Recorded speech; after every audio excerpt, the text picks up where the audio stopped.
Bienvenue à tous. Welcome to Reporters. I'll look at the very best from France 24 from around the world. Descending into the hellish conditions of a volcano, inhaling toxic fumes, carrying their body weight in sulfur ore, all this for the sum of $3 a day. This is the plight of the miners of Kawah Ijen in Java, one of the last mines to employ such methods. Our report takes you into the choking atmosphere of a working day unthinkable for most of us. But for the men we're about to meet, reality of everyday life is this: wreck your health to put food on the table for your children, or risk going hungry.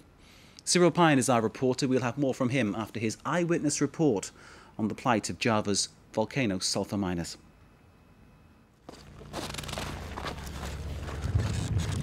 This is Kawah Ijen, a 1,000-year-old volcano on Java Island, Indonesia.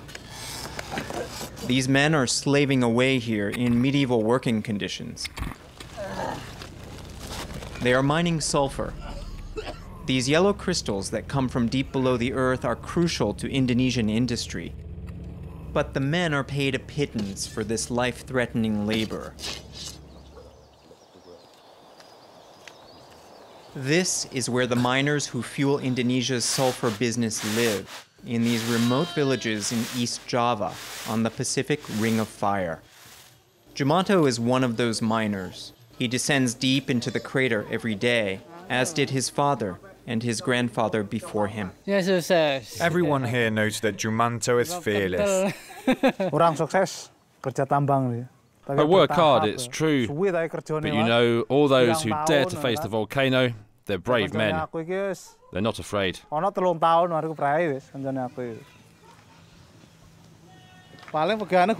I'm not working, I spend time with my children or talk with the other miners. Now I'm going to see my father. Hi Dad, how are you? Everything is fine, thank you. Jumanto's father spent his working life in the volcano. He looks like an elderly man, but he is only 53 years old. But it was harder for you in your time. Of course, in my day we would get a penny for a kilo of sulfur, and I had to carry the sulfur all the way here. What, a penny? And you had to bring it all the way to the village. How did you do it? We also had to buy our own basket for 3 cents. Now the work's easier and better paid. My greatest fear was the tigers, the wild boars and other dangerous animals. You saw tigers? Yes, of course. We had to scare them with fire if we wanted to escape.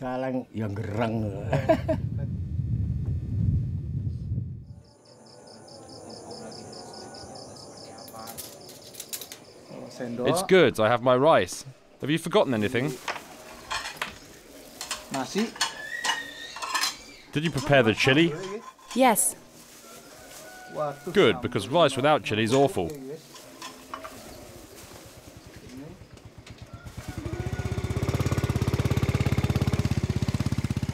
It's still a good 3 hours before sunrise, the beginning of a long day for Jumanto. Together with other miners, the slow ascent of Kawah Ijen will begin. It involves several hours of climbing, first by motorcycle, and then by foot on narrow paths. The slope becomes steeper and more difficult as we climb. We are 2,400 meters above the crater. The thick, opaque clouds crowning nearby peaks are not morning fog, but the first emissions of toxic sulfuric gas. The smoke you see here, that's sulfur. It's hard, isn't it? 7 a.m. marks the day's first descent into the heart of the crater. We have to bring a lot back today. I want to make a good wage.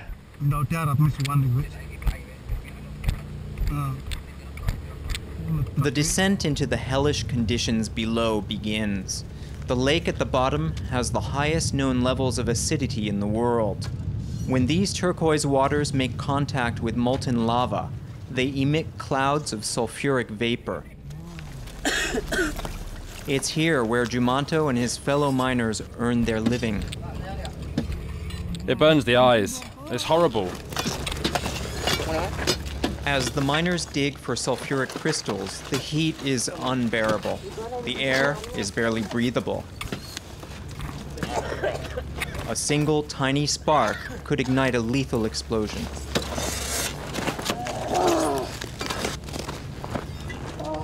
Hydrochloric acid vapor, a byproduct of sulfuric acid and sulfur dioxide, makes a deadly, highly volatile cocktail that irritates the skin and the eyes. The men work with their bare hands, but no one shrinks from the task. They're focused on extracting the biggest possible load.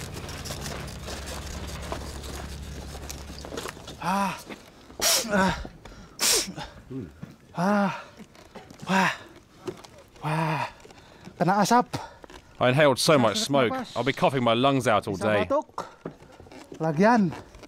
Jumanto is barely 35 years old, but already a veteran, a solid, reliable miner, and a pillar in the community. Hey, Jumanto, how are you, my brother? You started at what time? 4 a.m. I inhaled so much smoke. My mask's useless in the smoke. In the past, there were a lot of accidents and many died. Now it's a little better, but having machines would help us. Why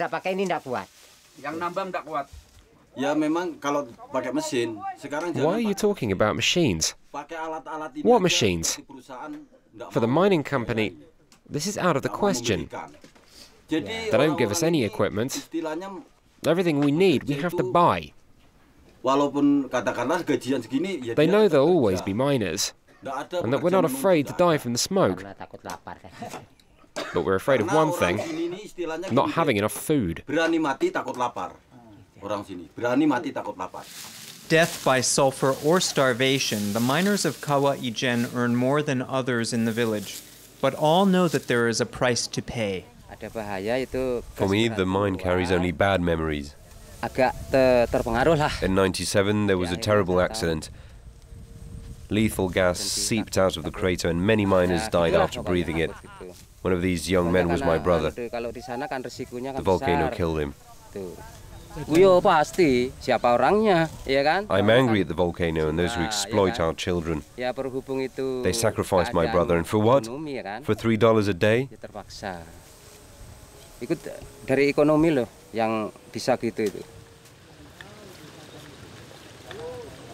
It's now time for the ascent. Jumanto is carrying 60 kilos of sulfur ore, more than his own weight. Some miners lug 90 kilos on their backs, up and over the edge of the crater. Damn, it's heavy. Guys, where's a good place to take a break? I can barely stand up. I don't know what I got today. I lost my breath in the smoke. So I'm just going to take it easy. We have to be careful. There are plenty of miners going down now.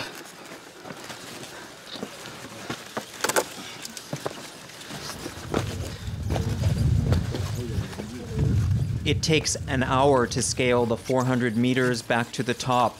The miners' biggest risk is losing their balance and falling. It's damn hard, but think of our families.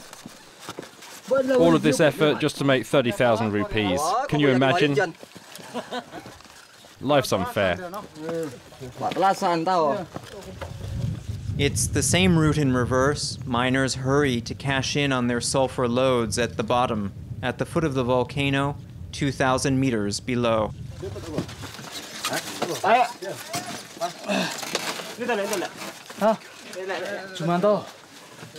Yeah, it's me, Jumanto. How did I do? 60 kilos. 60 kilos of sulfur fetches 30,000 rupees, less than $3. The cashier pays the difference of a few extra grams in candy and cigarettes. What? You think they need more? What are you talking about?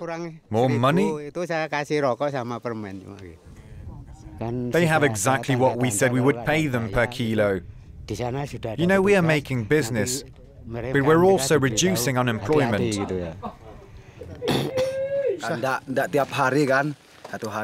This is the company that feeds us. They set the prices, what can I say? We must adapt our lives to the money we receive, not the other way round. But we're not slaves, and no one forces us to work here.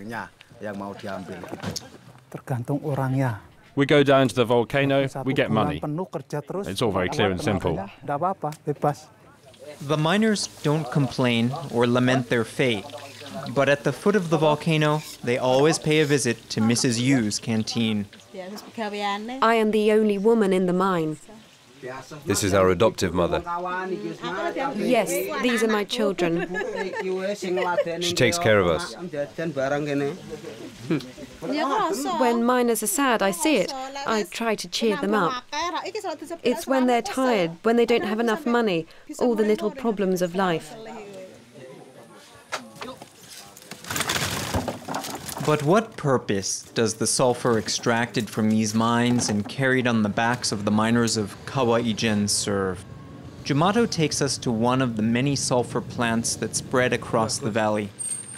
Plants like this are the first stop for the raw sulfur before it is sent throughout Indonesia, supplying a range of industries from cosmetics to matches. All little empires that rely on the natural wealth of the crater and generate good profit. I told him you were doing a report on miners and asked if he would answer questions. He told me not to trust you and said you'd speak badly of the mine and our work. But I've nothing to regret. I don't understand his reaction. Far from the miners' villages, in the city, sulfur-based products are sold everywhere. But Jumato and his friends are afterthoughts to the inhabitants of the valley. They're the ones who decide to go into the mine, and they're probably happy to do it.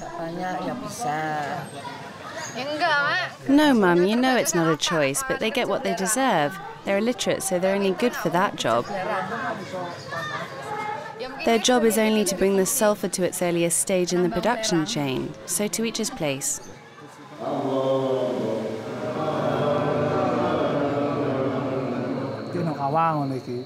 Right now, I prefer if my daughter doesn't know what I do. She's heard of the volcano, but that's about it. Either way, she'll learn soon enough. Me, I'm lucky. I had one serious accident, but many of my colleagues died. They gave their lives for the sulfur, it's true. We're aware of the risks, it's part of the job, but no matter, I'm happy. And I've no reason to complain.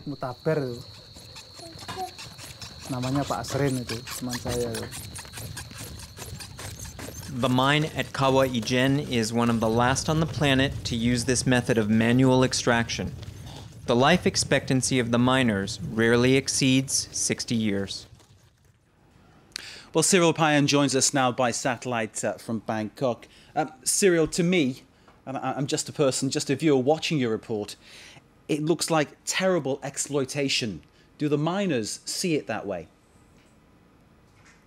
No, absolutely not. And it would be very wrong to think this way. They are perfectly okay with what they're doing. They just, they have been repeating for the few days we spent with them in Java that there were no slaves. They were just volunteering to do that, even if they do that from generations to generations.